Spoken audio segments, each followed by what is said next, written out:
Hello branded. I hope आप अपनी life में अच्छा परफॉर्मेंस आप प्रोड्यूस कर रहे हैं। तो जैसे कि हमने कहा था कि हम पॉलिटेक्निक एग्जाम्स की प्रिपरेशन करवा रहे थे, तो अभी हमने 2 चैप्टर खत्म करवा दिए हैं मैथ्स के, जिसमें कि हमने बीजगणित में यानी कि अलजेब्रा में जो बेसिक आपके फॉर्मूलेस के आधार पर जो क्वेश्चन होते हैं वो हमने कंप्लीट करवा दिए हैं, और साथ ही में गुणनखंड यानी कि फैक्टर वाला चैप्टर भी कंप्लीट हो चुका है। फैक्टर वाले चैप्टर के 2 वीडियोस आए हुए हैं। अब आज हम बात करने वाले हैं एचसीएफ यानी कि लघुत्तम और महत्तम समापवर्तक, ठीक है ना, एलसीएम और एचसीएफ की। तो यहाँ पर जैसे कि आपको मैं बता दूं, थोड़ा सा बेसिक बात कर लेता हूँ कि महत्तम और जो लघुत्तम समापवर्तक क्या होता है। तो बात करें अगर महत्तम समापवर्तक की, फिर हम तुरंत क्वेश्चन के ऊपर चलेंगे। क्वेश्चन बहुत ही इजी है, लेकिन थोड़ा सा ध्यान रखने वाली बात है, ठीक है। तो अगर हम बात करते हैं महत्तम समापवर्तक की, ठीक है, समापवर्तक, तो अगर जैसे कि यहाँ पर हम बात करेंगे व्यंजक की बात करेंगे, यानी कि डिफरेंट जो व्यंजक मतलब क्या है कि जैसे कि x के पद में कोई चीजें हैं, जैसे कि हमने गुणनखंड में बताया था x² + y² + 2ab या ऐसे कुछ भी। अगर हम बात करें इसका महत्तम समापवर्तक की, तो मैं आपको जो है अंकगणितीय रूप में एक एग्जाम्पल देना चाहूंगा। जैसे कि अगर हम 2 संख्या लेते हैं, ठीक है ना, जैसे कि हम 2 संख्या ले रहे हैं, 25 ले रहे हैं और एक ले रहे हैं 10। तो 25 को अगर हम डिवाइड करते हैं, फैक्टर करते हैं, गुणनखंड चैप्टर जो आपने पढ़ा था फैक्टर, उसमें आपने पढ़ा होगा। तो जैसे 25 को करेंगे 5 × 5, ठीक है, और 10 को करेंगे 2 और 5 हुआ, तो इसमें कॉमन क्या है 5। तो यानी कि इसका जो समापवर्तक महत्तम समापवर्तक होगा क्या होगा 5 हो गया। 5 कैसे आया, यानी कि वह संख्या जो कि जितनी आपकी दी हुई संख्याएं हैं, जैसे यहाँ पर 2 था और 5 10 था, तो सॉरी 25 था और 10 था, तो उसमें जो संख्या कॉमन है, दोनों में जो संख्या कॉमन है वो आपको होती है महत्तम समापवर्तक। वहीं पर बात करें लघुत्तम समापवर्तक की, देखिए ये मैं आपको अंकगणितीय रूप में बता रहा हूँ कि अंकगणितीय रूप आपने स्टार्टिंग से पढ़ा है, और उस रूप में चीजों को समझना ज्यादा इजी होता है। उसके बाद हम जो व्यंजक के फॉर्म में तो हम डिफरेंट सवाल करेंगे, तो आपको और ज्यादा क्लियर हो जाएगा। बात करें लघुत्तम समापवर्तक की, ठीक है, यानी कि एलसीएम की। लघुत्तम समापवर्तक क्या होता है, जैसे कि हम 25 और 10 को लेके चलते हैं, ठीक, 25 10 को लेकर चलते हैं, जिसमें दोनों को जो है एक साथ मतलब एक ही जगह पर रखकर दोनों का जो हम गुणनखंड करते हैं। तो यदि मान लीजिए 5 होगा, तो 5 × 5 = 25, 5 × 10 दिन 5 1 और 2 और फिर 2। तो ये क्या 5 × 5 = 25 दूनी 50। तो इसका लघुत्तम समापवर्तक क्या आता है 50 आता है। तो 50 क्या है, 50 वह छोटी से छोटी संख्या है, 50 वह छोटी से छोटी संख्या है जो कि इसमें है कि आपका 25 से और 10 दोनों से जो है डिवाइड हो जाएगी। तो लघुत्तम समापवर्तक में हमको वो छोटी छोटी संख्या मिलती है जो कि दी हुई संख्याओं से विभक्त हो जाती है पूरी तरह से, पूर्ण रूप से। 25 में 50 होता है और 10 पंचे 50 होता है। तो इस तरह से जो उसका एक्चुअल और रियल मीनिंग है लघुत्तम समापवर्तक और महत्तम समापवर्तक का, वो आपको क्लियर अभी तक हो गया होगा। अब हम चलने वाले क्वेश्चन की तरफ। उससे पहले एक जो है आपका एक फॉर्मूला है, बहुत ही पॉपुलर फॉर्मूला, आप जानते हैं लघुत्तम और महत्तम समापवर्तक का। वो फॉर्मूला को मैं बता देता हूँ। क्या होता है कि फर्स्ट पद, ठीक है ना, पहला पद, कुछ भी पद लिखा हो व्यंजक के फॉर्म में, पहला पद गुणे दूसरा पद बराबर होता है एलसीएम यानी कि लघुत्तम समापवर्तक इनटू एचसीएफ यानी कि महत्तम समापवर्तक। तो ये फॉर्मूला है। अगर आपको दो आपको पद दिए हुए हैं, ठीक है, और उनके एलसीएम और एचसीएफ दिए, तो उनमें ये संबंध, ये रिलेशन उसमें रहता है। हो सकता है कि इस सवाल में आपसे पूछा जाएगा कि 2 पद दिए होंगे और एक आपको एलसीएम दिया होगा, मुझे बताओ एचसीएफ क्या होगा। यह हो सकता है कि आपको पहला और दूसरा पद दिया हो, एचसीएफ दिया हो, एलसीएम पूछे, इस तरह से मतलब किसी भी फॉर्म में आपसे क्वेश्चन पूछे जा सकते हैं। तो ये होता है इसका जो है फॉर्मूला है। तो चलिए इतना जो बेसिक हो गया इसके बारे में, अब चलते हैं सवाल की तरफ और जानते हैं कि किस तरह से सवाल हैं जो कि पॉलिटेक्निक एंट्रेंस एग्जाम के दृष्टिकोण से महत्वपूर्ण है। और ये सारे जो सवाल है ये इम्पोर्टेंट है और थोड़ा सा हार्ड भी है in compare to other questions. जो इस चैप्टर में हम सिर्फ हार्ड क्वेश्चन आपके लिए ला रहे हैं, ताकि इजी क्वेश्चन तो आप कर ही जाएंगे, बट हार्ड क्वेश्चन में आपको दिक्कत होगी, जिसको हम यहाँ पर सॉल्व करवा देंगे। तो चलिए चलते हैं चैप्टर में, अभ्यास प्रश्न वाला। बात करते हैं क्वेश्चन के। पहला सवाल आपके सामने है, ठीक है ना। सवाल में बोला गया है आपको कि दिया है यहाँ पर x² - 1, साथ में आपके पास है x³ + 1, और यहाँ पर दिया है x³ - 1। पूछ रहा है कि इनका जो है आपको लघुत्तम समापवर्तक निकालना। तो ये आपको 3 व्यंजक, मैंने कहा था कि व्यंजक के फॉर्म में आपको यहाँ पर क्वेश्चन मिलेंगे, तीन आपको व्यंजक दिए गए, इनका आपको जो है एलसीएम निकालना है, ठीक है। लघुत्तम समापवर्तक निकालना तो आपको पता होगा एलसीएम मतलब वह छोटी छोटी संख्या जो कि इनमें से सभी से जो पूर्णतः विभाजित हो जाएगी। तो एलसीएम निकालते कैसे हैं, व्यंजक के फॉर्म में। अब हम आपको क्लियर हो जाएगा। देखिए अगर हम सभी को सबसे पहले क्या करना है, जो भी चीज आपको दी तीनों संख्याएं, तीनों को आपको जो है उनके फैक्टर्स यानी गुणनखंड के फॉर्म में तोड़ लेना है, सबसे पहला चीज। तो चलिए तोड़ना शुरू करते हैं। एक्स स्क्वायर माइनस वन को आप एक्स स्क्वायर माइनस वन का स्क्वायर आप ले सकते हैं। इसको करने पर आप क्या हो जाएगा, एक्स माइनस वन और दूसरा हो जाएगा एक्स प्लस वन। ये फॉर्मूला है, मैंने पहले आपको समझा दिया है, ठीक है। देन दूसरा आपका एक्स की क्यूब प्लस वन, तो वन को आप वन की क्यूब लिख सकते हैं। इसको तोड़ेंगे क्या हो जाएगा, ये हो गया ए क्यूब प्लस बी क्यूब को फॉर्मूला तोड़ेगा क्या हो जाएगा आपका ए प्लस बी। दूसरे कोष्टक में ए स्क्वायर प्लस बी मतलब वन का स्क्वायर माइनस ए बी, यानी कि एक्स इंटू वन तो एक्स हो जाएगा। देन तीसरा पर एक्स क्यूब माइनस वन, तो वन को वन की क्यूब कर सकते हैं, ये टूटेगा क्या बनेगा एक्स, सॉरी यहाँ पर ये क्यूब नहीं रहेगा, यहाँ बनेगा एक्स माइनस वन और दूसरा बनेगा X square plus A B और प्लस बी स्क्वायर में वन का स्क्वायर हो गया और प्लस ए बी, तो ए बी मतलब एक्स इंटू वन तो हो गया एक्स। तो ये आपके पद आ गए। अब इसमें से आपको क्या करना है कि छाट लेना है, तीनों आपको जो है ये तीनों के जो है गुणनखंड आ गए हैं। इसमें से हर एक पद सिर्फ एक बार आपको छाटना है। तो छाटना शुरू करते हैं। मैंने कहा हर एक पद एक बार ही छाटना है बस। जैसे कि अगर मान लो कि x माइनस वन है, ठीक है, x माइनस वन हमने छाट लिया यहाँ पर और यहाँ पर x प्लस वन भी ले लिया, यहाँ पर रख लिया। अब हम जाएंगे यहाँ पर, तो यहाँ पर x प्लस वन तो हमने ले लिया है, इसलिए इसको हम नहीं लेंगे यहाँ पर। और हमने अभी तक क्या चीज नहीं लिया है, हमने अभी तक x square plus one minus x अभी तक हमने नहीं लिया था। देन नीचे पहुंचे एक्स माइनस वन, हम एक्स माइनस वन पहले ले चुके हैं और एक्स प्लस वन ले चुके हैं, लेकिन अभी हमने x square plus one plus x नहीं लिया हुआ है, तो इसको भी हम यहाँ पर लिख लेंगे प्लस एक्स। ये जो आया आपका नीचे, ये जो संख्या आ रही है, ये आपकी क्या है, ये आपकी एलसीएम लघुत्तम समापवर्तक है। अब क्योंकि आपको यहाँ तो क्लियर हो गया, बट इसको अभी ऐसे विस्तार के फॉर्म में नहीं आंसर है। इसमें जो है आंसर कैसे से आपको ऑप्शन देख करके आंसर उसमें टिक करने रहेंगे एग्जाम में, तो इसको शॉर्ट फॉर्म में आपको करना पड़ेगा, ठीक है। शॉर्ट फॉर्म में करने का मतलब ये है कि इसमें देखिए आप फॉर्मूला बन रहा है।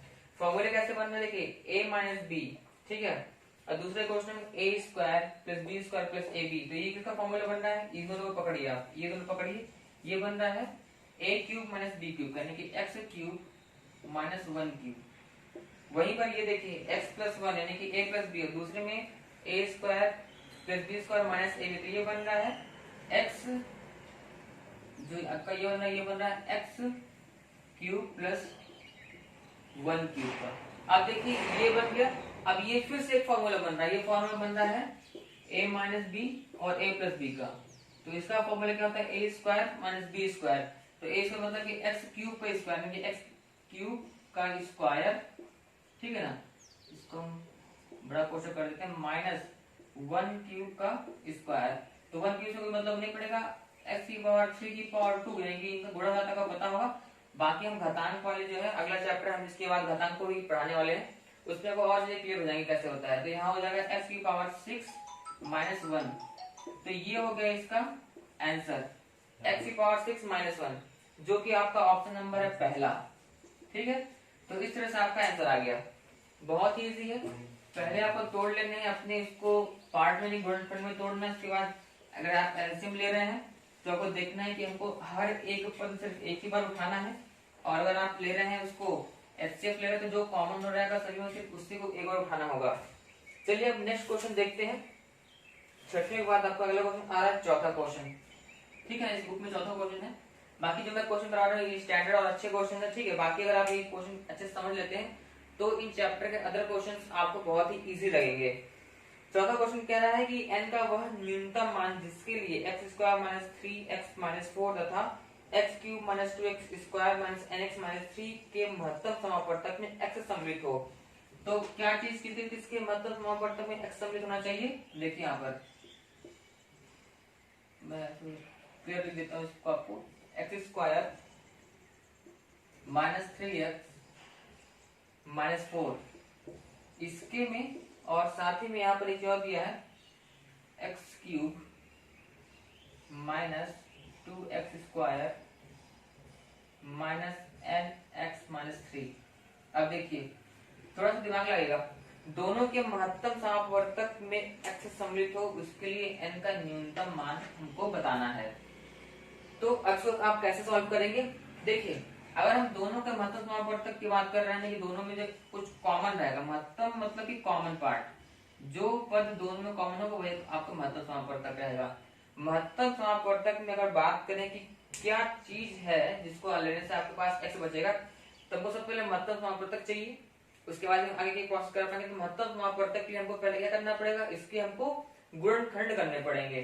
तो इसका गुणनखंड कर लेते हैं। इसका तो अभी हो नहीं पाएगा कि यहाँ पर n एक पद है जो कि आपको ज्ञात नहीं है, n जब तक ज्ञात नहीं होगा तब तक आपसे गुणनखंड नहीं कर पाएंगे।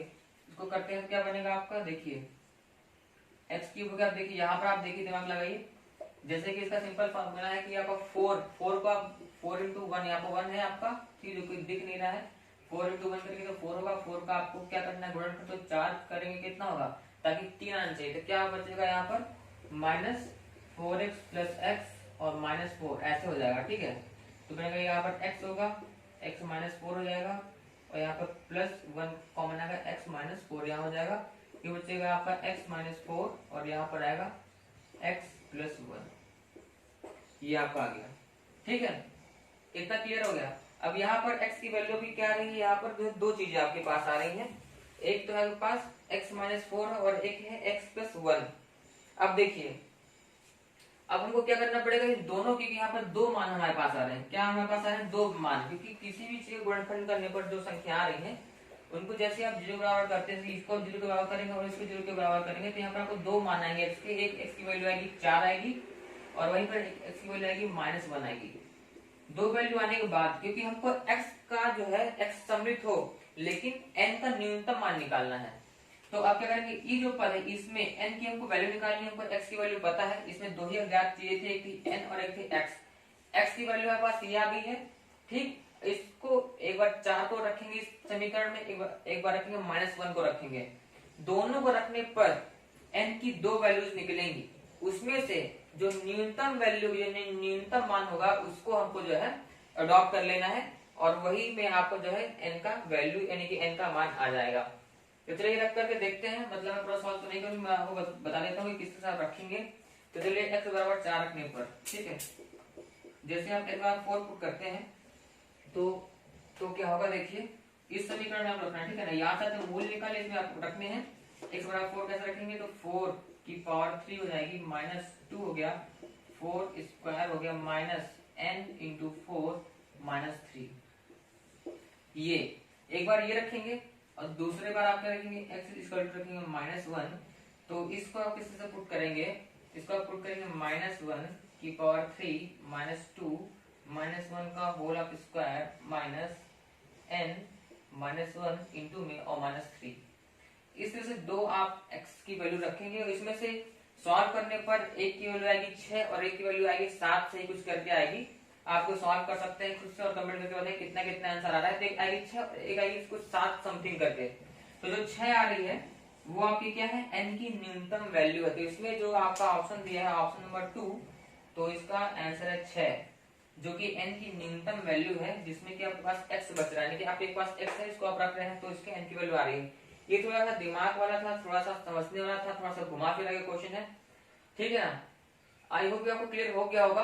अगर क्लियर नहीं हो तो आप कमेंट करिएगा, अगली वीडियो में मैं इसको और डिस्कस कर दूंगा। इसमें कुछ करना नहीं था, दो आपकी संख्या ली थी, आपने दो संख्या ले ली, महत्तम समापवर्तक की बात की थी, हमने महत्तम के लिए गुणनखंड चाहिए, गुणनखंड कर लिया, x की वैल्यू आ गई। इस x की वैल्यू को इस पे रखेंगे क्योंकि मुझे n की मान निकालनी है, n का न्यूनतम मान चाहिए, दो अपने पास x की वैल्यू रखेंगे और n का जो छोटा छोटा वैल्यू होगा वो हमको जो है पता कर लेना है, ठीक है। और गुणनखंड करना जो है बहुत इजी है, इसका पूरा 2 वीडियो बन चुका है, कैसे कैसे गुणनखंड हम तो आपको पूरा बता भी दिए, बट आपको आगे जो है कुछ बड़े बड़े गुणनखंड भी होंगे तो आपको जो है दिमाग खुद से भी लगाना है कि आप किस तरह से सॉल्व कर पाएंगे। चलिए चलते हैं अब अगले सवाल की ओर। अब देखिए आपका अगला सवाल क्या होने वाला है, पढ़ते हैं नेक्स्ट क्वेश्चन। अब आप मेरे शार्ट करके बस इंपॉर्टेंट क्वेश्चन ला रहे हैं ताकि आप वो सारे क्वेश्चन कर लें तो बाद में आपको कोई दिक्कत नहीं रहेगी। अगला क्वेश्चन है आपके पास 13 नंबर, देखते हैं।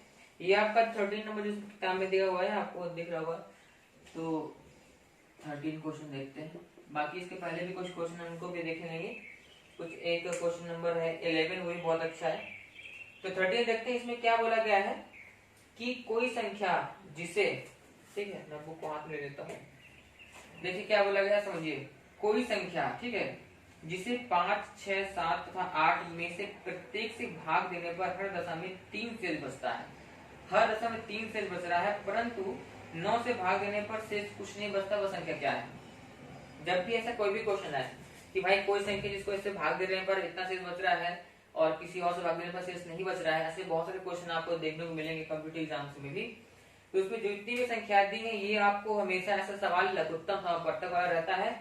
इसमें आपको एलसीएम निकालना है।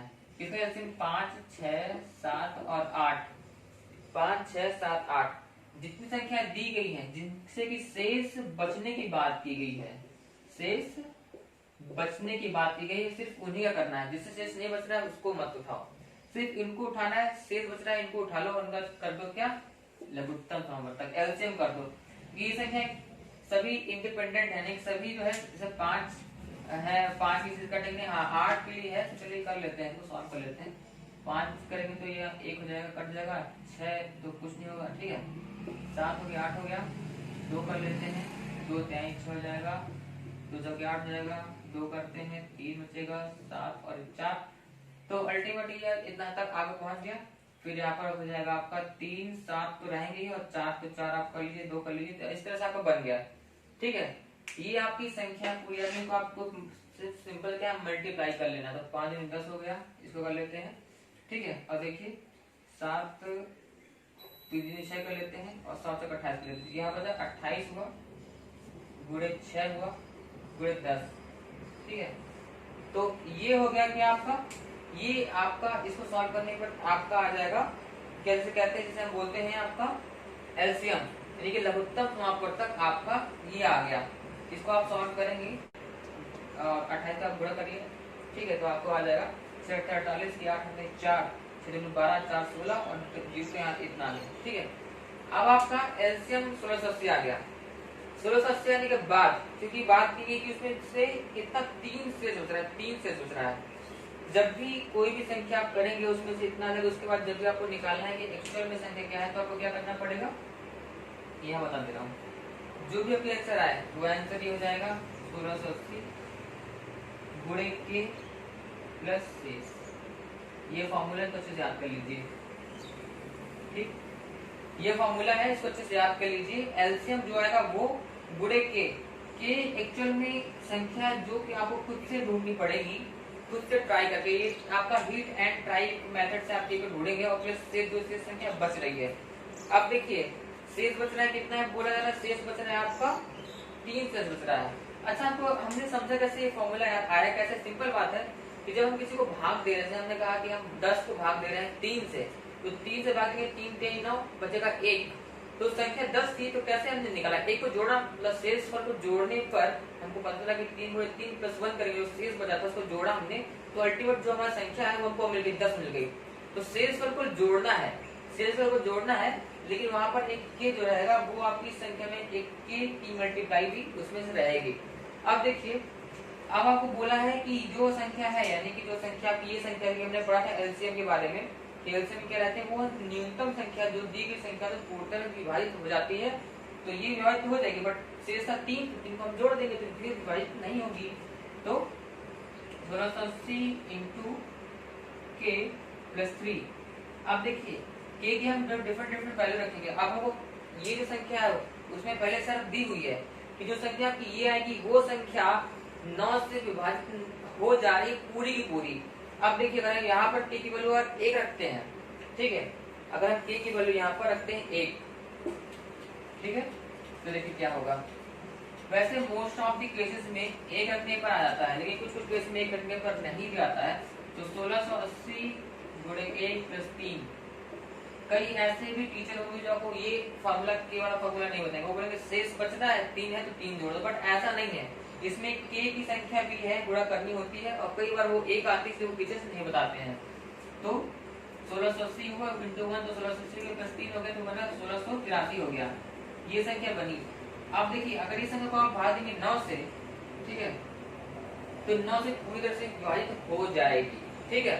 तो क्योंकि 9 से पूरी तरह विभाजित हो, देखिए 9 दूनी 18 तो 9 को 9 करेंगे तो आएगा यहाँ पर आपका 7 आएगा, 8 आएगा तो 9, ठीक है ना।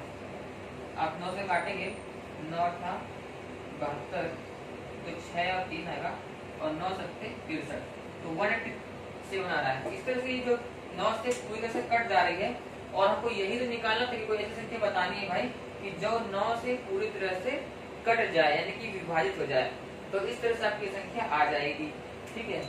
तो आपका क्वेश्चन सॉल्व हो गया। तो आपकी आंसर क्या है 1683, ये आपका आंसर हो जाएगा। इसका ऑप्शन नंबर बताएं तो इसमें है आपका ऑप्शन नंबर 13 में 2 नंबर ऑप्शन है, ठीक है, सेकेंड ऑप्शन है इसका आंसर। तो आपको क्लियर हो गया होगा। सिंपल एलसीएम निकालो, के है इंटू प्लस शेष करो और आपका आंसर आ जाएगा। थोड़ा सा के की वैल्यू निकालने के लिए कोई जो हिडन ट्राई का मेथड हमने 1 के 1 से आगे कई बार होगा कि आपको 1 2 3 4 5 करके ट्राई करना पड़ेगा कि कब तक में आता है और जहां आएगा आपको वही जो है आपको लिखना पड़ेगा। 11वां क्वेश्चन जैसे हमने कहा था 13 ले लिया बट उसमें पहले कुछ अच्छे अच्छे क्वेश्चंस हैं। तो 11वां क्वेश्चन इसमें है एक स्कूल में क्या बोला गया, मैं बता देता हूं आपको। बोला गया है कि एक स्कूल में 391 लड़कों एवं 320 यानी कि 391 लड़कों और 330 लड़कियों को अधिकतम संभव समान कक्षाओं में विभक्त किया गया है ताकि छात्रों की कक्षाओं की संख्या छात्राओं की कक्षाओं की संख्या के समान हो तथा प्रत्येक कक्षा में छात्रों एवं छात्राओं की संख्या क्या होगी वो निकालना है। अब देखिए ये कैसा क्वेश्चन है भाई, क्वेश्चन बहुत ही इजी, बस जो लैंग्वेज देखिए थोड़ा समझने वाली बात है। एक स्कूल में लड़के कितने दिए आपके स्टूडेंट्स हैं, लड़के छात्र बॉयज आपके दिए हैं लड़के बॉयज दिए हुए आपके कितने नहीं है 391 बॉयज है और लड़कियां यानी गर्ल्स आपकी कितनी है 323, ठीक, ये कि बॉयज हो गए गर्ल्स हो गए। अब बात कर रहा है कि इनको अधिकतम संभव कक्षा में विभाजित करना है, लेकिन दोनों की कक्षाओं की संख्या समान होनी चाहिए। यानी कि अगर हम कहें कि लड़कों को हम रखेंगे 2 कक्षाओं में बांटेंगे, ठीक है, 2 कक्षाओं में अगर रखते हैं 2 कक्षाओं में रखते हैं यानी कि लड़कों के लिए हमने कहा कि भाई तुम लोग को सिर्फ 2 कक्षाएं मिलेंगी, यानी कि 1 कक्षा हो गई 2 कक्षा हो गई 3 कक्षाएं मिल गई।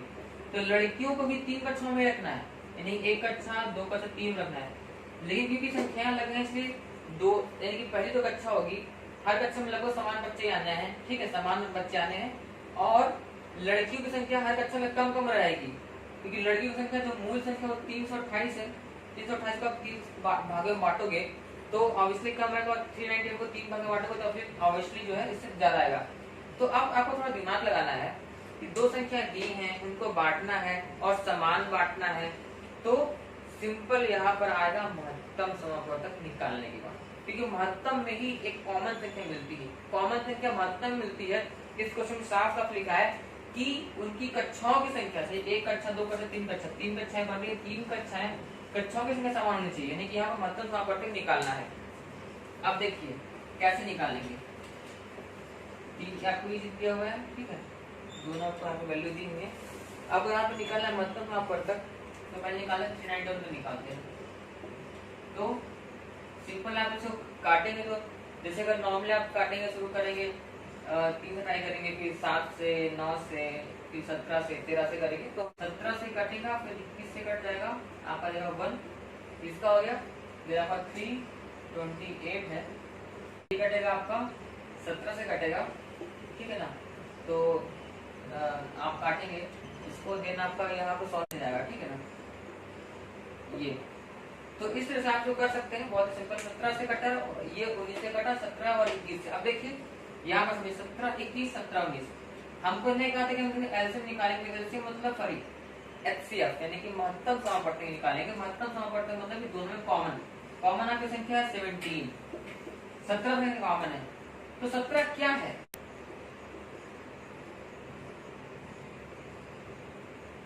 पूछा था आपसे कि बताना है कि छात्र छात्राओं की संख्या के समान हो, प्रत्येक कक्षा में छात्रों एवं छात्राओं की संख्या क्रमशः कितनी होगी। तो जो 17 की 17 हमने कहा था कि यहाँ पर 17 कॉमन चीज है। 17 उनमें कॉमन नहीं, 17 क्या, 17 संख्या है कक्षाओं की, यानी कि जैसे 3 बोले थे, 3 में 4 5 6 इस तरह से 17 कक्षाएं बटी हैं। इस तरह से टोटल 17 कक्षाओं में बच्चों को बांटा है। तो 17 कक्षाएं बच्चे बटे हैं 391। तो एक कक्षा में कितने बच्चे होंगे, ठीक है। तो इस तरह से कैसे बनेगी, तो 391 छात्रों को बांट रहे हैं 17 कक्षाओं में, तो एक कक्षा में x बच्चे हैं, तो 391 / 17, यहाँ पर कितना था, यहाँ पर था, सॉरी यहाँ पर 23 रहेगा, ठीक है। ये था आपका 23, ये आ गया। ये है संख्या लड़कों की। एक कक्षा में 23 लड़के रहेंगे, एक कक्षा में लड़के 23 रहेंगे। वहीं पर लड़कियों की बात करें तो 328 डिवाइड बाई 17, यहाँ पर 19 यहाँ पर लिखा हुआ है, आप देख रहे हैं, यह 19, यानी कि एक कक्षा में लड़कियां कितनी, 90।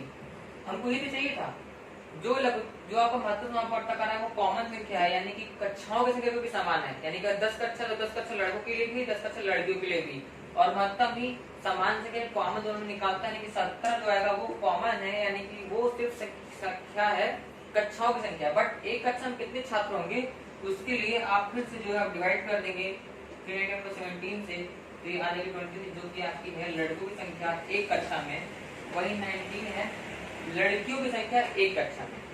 आपका एक क्वेश्चन में कह रहा हूँ कि बहुत ही अच्छा सवाल था और ये बहुत ही इंपॉर्टेंट भी क्वेश्चन है। अगर पेपर हार्ड सेट होगा तो ऐसे ही क्वेश्चन आएंगे जिसमें थोड़ा दिमाग भी लगाना पड़ेगा। ये लोग कह रहे हैं 17 क्या रहेंगे, हाँ ये आंसर, बट ऐसा नहीं है, इसके बाद भी अगर आपको काम करना पड़ेगा, ठीक है ना। तो इसी को ध्यान रखना है, क्वेश्चन का एक्चुअल में क्या मतलब है। महत्तम मतलब कि कॉमन मतलब यहाँ पर बोलता कॉमन क्या है, कक्षाओं की संख्या कॉमन है, छात्रों की संख्या तो अलग अलग रहेगी, ठीक है। यहाँ पर 11वां क्वेश्चन हो गया, 13वां क्वेश्चन हो गया। अब चलते हैं अगले क्वेश्चन की ओर। अगला क्वेश्चन हम ले रहे हैं यहाँ पर 17वां क्वेश्चन, ठीक है ना। 17 के बाद हम एक क्वेश्चन 16वां भी बहुत अच्छा हमको दिख रहा है, तो 16वां भी हम सॉल्व करवा देंगे। तो 17वां क्वेश्चन क्या कह रहा है आपसे, 3, 5, 8 तथा 9 से पूर्ण से विभक्त होने वाली न्यूनतम संख्या जो पूर्ण वर्ग है। ये बहुत अच्छा सवाल है। 17 क्वेश्चन देखते हैं। बोला गया आपको 3, 5, 8, 9 से विभक्त होने वाली न्यूनतम संख्या। जब भी न्यूनतम संख्या की बात की जाए तो पता है आपको कि लघुत्तम समावर्त यानी कि आपका एलसीएम लेते हैं, ठीक है ना, जो कि पूर्ण वर्ग हो। अब इसमें एक चीज और पेश है कि इसका जो आएगा लघुत्तम समावर्तक उसको पूर्ण वर्ग बना करके आंसर देना है, क्योंकि जो संख्या आएगी वो तो भाई इनसे सबसे पूर्ण कट जाएगी, बट जब तक वो संख्या पूर्ण वर्ग नहीं तब तक हम इसके आंसर को जस्टिफाई नहीं कर पाएंगे। चलिए चलते हैं, तो करते हैं पहले लघुत्तम समावर्तक। 3 से काटेंगे, 1 होगा, 5 होगा, 8 होगा और 3 नहीं 9 हो जाएगा। दिन काटना शुरू करेंगे, 3 से काटिए, फिर से 1, 5, 8, 1 और यहाँ पर सिर्फ 5 और 8 बचा। तो क्या हुआ आपका 3, 3, 9 और 8, 5, 40, 40 गुणे 9 तो हो गया 360। अब देखिए इसको हम थोड़ा तोड़ करके भी लिख लेते हैं। 3 × 3 × 5 × 8। अब देखने की बात थोड़ा दिमाग लगेगा कि आपकी गलती कैसे होगी, किस तरह से आप गलती करेंगे, थोड़ा सोचेगा, क्योंकि कई लोग यहाँ तक पहुंचेंगे कि 60 यहाँ से आ रहा है गुणा करने से, और इसको अगर हम इस तरह से फॉर्म में लिखेंगे तो ये आ रहा है 3 × 3 5 × 8। आपके क्वेश्चन में बोला गया कि भाई जो आपके आंसर है कि जो आपका लघुत्तम समावर्तक है वो होना चाहिए पूर्ण वर्ग। पूर्ण वर्ग करने के लिए आपको हर संख्या के 2 आपको चाहिए, तो 3 × 3 ये तो पूर्ण वर्ग हो गया। लेकिन 5 के साथ में एक संख्या और अगर 5 हो जाए, कई लोग ऐसा सोचेंगे, बता रहा हूँ, आपको 5 लिखेंगे आराम से और कहेंगे एक साथ अगर एक 8 और हो जाए तो फिर तो भाई पूर्ण वर्ग हो जाएगा। तो क्या करेंगे, वो 360 में गुणा कर देंगे, वो क्या करेंगे 360 लिखेंगे, कहेंगे भाई 5 गुणा कर देते हैं और 8 और कर दें, तो ये हो जाएगा 8 × 5 = 40 और इसको गुणा करके हमारा आंसर आ जाएगा। कई लोग ऐसा सोचेंगे, बट उन्होंने एक चीज भूल गया, इसमें बात की गई है कि न्यूनतम संख्या जो पूर्ण वर्ग हो। इस तरह से करने पर इसमें जो संख्या आएगी आपकी वो अधिकतम है न्यूनतम, ये आपको कोई यहाँ पर एक्चुअल में पता नहीं है, आपने सिर्फ पूर्ण वर्ग बना दिया। बट हमको उस ढंग से पूर्ण वर्ग बनाना है कि जो संख्या हमारी आ रही है, यानी जो हमारा एलसीएम है, लघुत्तम नाम पड़ता है, वो न्यूनतम संख्या हो, कम से कम संख्या। उसके लिए अगर कोई ऐसा करके इसका आंसर लाता है तो पूरी तरह से गलत होगा और उसे मिलेंगे 0 नंबर और उसका सिलेक्शन नहीं होगा। तो आपको ऐसा नहीं करना है। अगर बोले हो कि बस पूर्ण वर्ग बना दो, न्यूनतम अधिकतम की बात ना करे, तो आप बिल्कुल फ्री हैंड होकर के 3 और 3 है, 5 गुणे 5 करो और 8 गुणे 8 करो, और जो 40 है 40 के इसमें मल्टीप्लाई करो 360 में, और जो आंसर है वो आप लिख दोगे। लेकिन अगर बोल रहा है कि न्यूनतम संख्या बतानी है, न्यूनतम मतलब कम से कम छोटे छोटी, तो उसके लिए दिमाग लगाना पड़ेगा आपको। ये पहुंचो, यहाँ पर आओ 360। अब देखने वाली बात है कि 360 में हम कौन सी छोटी से छोटी संख्या का गुणा करें कि 360 पूर्ण वर्ग बन जाए। यहाँ पर आप लोग करेंगे 40 का, ठीक है ना, 360 में आप यहाँ पे गुणा कर रहे थे, 40 से कर रहे थे, बट एक्चुअल से गुणा करना था कि न्यूनतम संख्या बने। तो आप जरा दिमाग लगाओ, अगर ये 36 आपको दिख रहा है, 0 दिख रहा है, ठीक है, 36 तो 6 का वर्ग है, आप 36 होता है, 6 का स्क्वायर है। 0 अगर यहाँ पर 1 0 और बढ़ जाए तो 100 हो जाएगा, 100 हो जाएगा 10 का, यानी कि हो जाएगा। अगर यहाँ पर आप 10 गुणा कर दो, जो कि 10 का अगर आप गुणा करते तो बनेगा 3600, जो कि आपका है 60 का वर्ग, यानी पूर्ण वर्ग है। तो यहाँ पर गुणा कैसे करना पड़ेगा, 360 गुणे 10। 10 से पहले कोई भी संख्या ऐसी नहीं है जिसका गुणा करके आप इसको पूर्ण वर्ग बना पाओगे। इसलिए छोटी छोटी संख्या जो कि इनसे विभाजित हो जाएगी पूरी तरह से और साथ में पूर्ण वर्ग भी होगी, वो होगा आपका 3600 नहीं 3600। इसका आंसर आपका 3600, जो कि आपका मैं तो बता रहा हूँ, इसका ऑप्शन नंबर है आपका 2, ठीक है ना, ऑप्शन नंबर 2 इसका सही आंसर है। तो इस तरह से आपको क्लियर हो गया। बहुत अच्छा सवाल है, थोड़ा सा दिमाग लगाने की बात है, एक शब्द से ही आपके सवाल की एक्चुअलिटी जो है चेंज हो जाएगी। अब आगे बढ़ते हैं, अगले क्वेश्चन पे पढ़ते हैं। और भी अच्छे से सवाल है, एक दो सवाल और इस चैप्टर में, उसके बाद ये चैप्टर वाइंड अप होगा, फिर अगले चैप्टर की ओर चलेंगे जिसमें कि हम और अच्छे क्वेश्चन सॉल्व करेंगे। अगला चैप्टर आपका रहेगा थ्योरी ऑफ इंडाइसेस, यानी कि घातांकों का सिद्धांत। अब देखिए एक क्वेश्चन मैंने कहा था 17वां करवा रहा हूँ, बट 16वां क्वेश्चन बहुत अच्छा था, तो मैं 16वां क्वेश्चन आपको करवाता हूँ। 16वें क्वेश्चन में क्या है कि एक माली को पौधों की निश्चित संख्या लगानी थी, ठीक है ना, कोई मालिक है, उसको पौधों की निश्चित संख्या लगानी थी। पहले उसने प्रत्येक में 5 पौधे, उसके बाद 6 पौधे, फिर 8 पौधे, उसके बाद 9, उसके बाद 12 पौधे लगा दिए, लगाने दे दो। लेकिन प्रत्येक बार एक पौधा शेष बच जाता है। ये कुछ वैसे ही सवाल है जिसमें कि हमारे पास शेष 3 बच रहा था। 13वां सवाल जो हमने बताया था 5, 6, 7, 8 से भाग देने पर हर 10 में 3 बच रहा है। उसी तरह से यहाँ भी लगा रहा है, 5 पद लगा रहा है, 6 लगा रहा है, 8 लगा रहा है, 9, 12 लगा रहा है, लेकिन उसके पास हमेशा 1 बच रहा है। लेकिन आगे क्या चीज बता रहा है, एक लाइन में 13 पौधे लगाने पर उसके पास कोई पौधा नहीं बचता, तो पौधों की न्यूनतम संख्या क्या थी बताना है।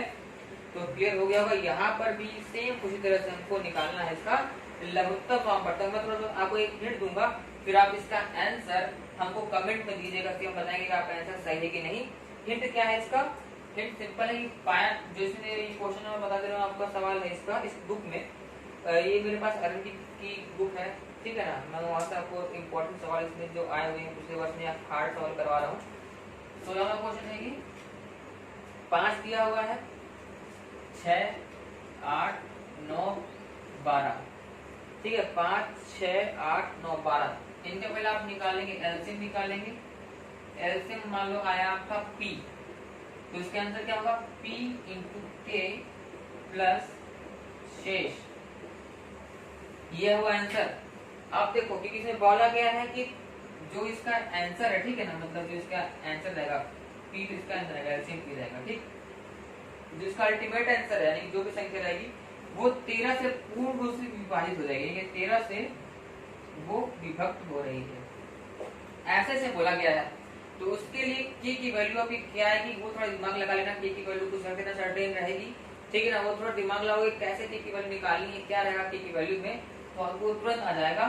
और शेष में यहाँ पर 1 बचा रहता है, कि हम बोलेंगे कि हमेशा 1 बच रहा है, तो 1 रहेगा वहां पर, तो इसका एलसीएम निकालो P आ जाएगा, शेष बचा 1, बस के एक मिस्ट्री है जिसको आपको बताना है कि के में क्या रहेगा, और बस आपका इसका आंसर आ जाएगा। तो क्वेश्चन आपने देखने पर स्क्रीन पर दिख गया होगा, और इसका वो सॉल्व करके इसका आंसर बताना है। तो 16वें का आंसर आपको कमेंट में बताना है, ठीक है ना। इस क्वेश्चन का आंसर आपको कमेंट में करके बताना है और मैं बताऊंगा इसका आंसर क्या है। और अगर बहुत सारे गलत आंसर आते हैं तो मैं इस सवाल को अपनी वीडियो में सॉल्व भी करवा दूंगा, लेकिन आपको पहले कमेंट करना पड़ेगा, ठीक। ये यहाँ तक आपको क्लियर हो गए होंगे क्वेश्चन 16वें के बाद, ठीक है ना। 16 तक आंसर होगा। इसके बाद हमारा एक और क्वेश्चन है, एक क्वेश्चन आपको बताना चाहते हैं, आपका क्वेश्चन नंबर 21, ठीक है ना। 21 में क्या बोल रहा है कि यदि x square plus P x plus Q तथा 5x square minus 3px minus 5q का महत्तम समापवर्तक x माइनस 3 है तो p तथा q की क्या वैल्यू होगी। ये बहुत अच्छा सवाल है। देखिए महत्तम समापवर्तक क्या होता है, मैंने आपको हर बार बताया, यहाँ भी बता देता हूँ आपको क्या। 21 नंबर क्वेश्चन है और आज की वीडियो का मतलब इस चैप्टर का लास्ट क्वेश्चन, और इसके साथ ये महत्तम समापवर्तक का चैप्टर खत्म हो गया। एक तरह से हम क्रैश कोर्स करवा रहे हैं कि पूरी बुक मैथ की हम जो है 30 डेज के अंदर खत्म करवा देंगे, ताकि आपका जो है लास्ट एग्जाम आपके 5 जुलाई से होने वाले हैं, ताकि आपका रिवीजन भी अच्छी तरह से हो जाए और जो भी डाउट्स हैं वो डाउट्स आपको क्लियर बिल्कुल हो जाएंगे। अगर आप हमारे वीडियो को ध्यान से देखेंगे, जो बोल रहे हैं तो ध्यान समझेंगे तो, और आपको एग्जाम में भी गलती नहीं करने को मौका मिलेगा। तो यहाँ पर दिया हुआ है x square plus P x plus Q, ठीक है ना। और वही दूसरी संख्या दी हुई है 5x square minus 3px minus 15q ये दिया हुआ है, ठीक है।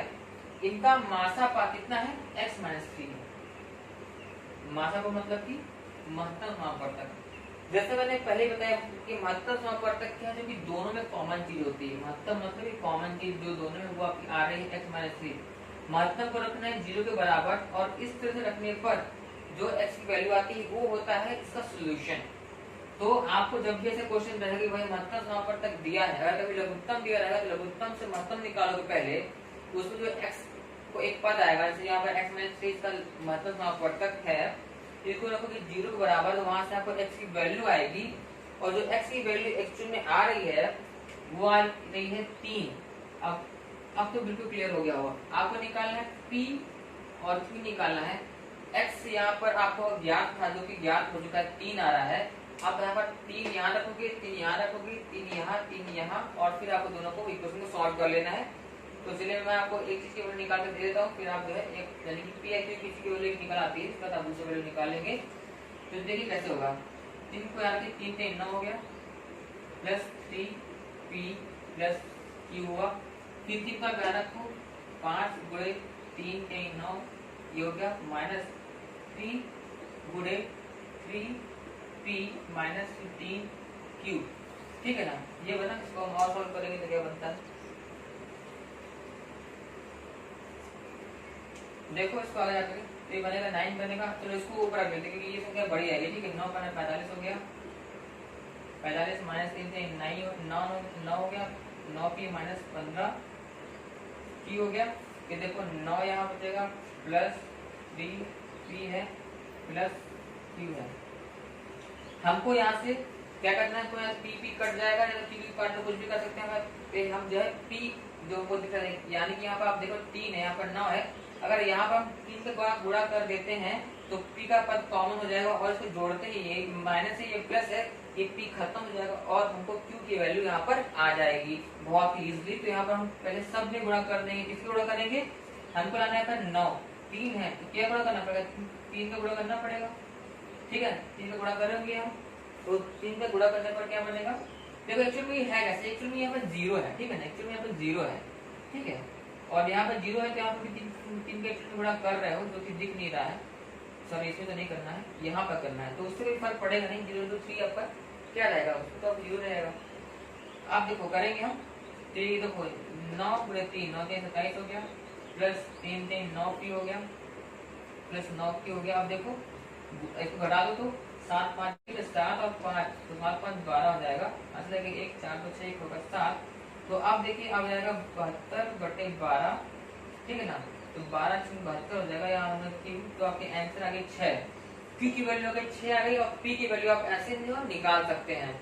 तो इस तरह से इसको आप सॉल्व कर लेंगे। यहाँ पर ध्यान रखिए कि आप जोड़ रहे हैं कि घटा रहे हैं, तो यहाँ पे मुझसे भी गलती होने वाली थी, बट ध्यान आ गया, यहाँ पर जो प्लस हमने किया जोड़ रहे हैं, ठीक है, जोड़ रहे हैं, तो यहाँ पर आपको 72 हो जाएगा। तो इस तरह से आज का सवाल जो है खत्म होता है। और ये चैप्टर जो था आपका महत्तम लघुत्तम समापवर्तक यानी एलसीएम और एचसीएफ का, ठीक है ना, एलसीएम और एचसीएफ का वो चैप्टर खत्म हो जाता है। और अगला चैप्टर जो है वो है घातांकों का जो है क्या प्रिंसिपल है, उसके हम चैप्टर अगला करेंगे।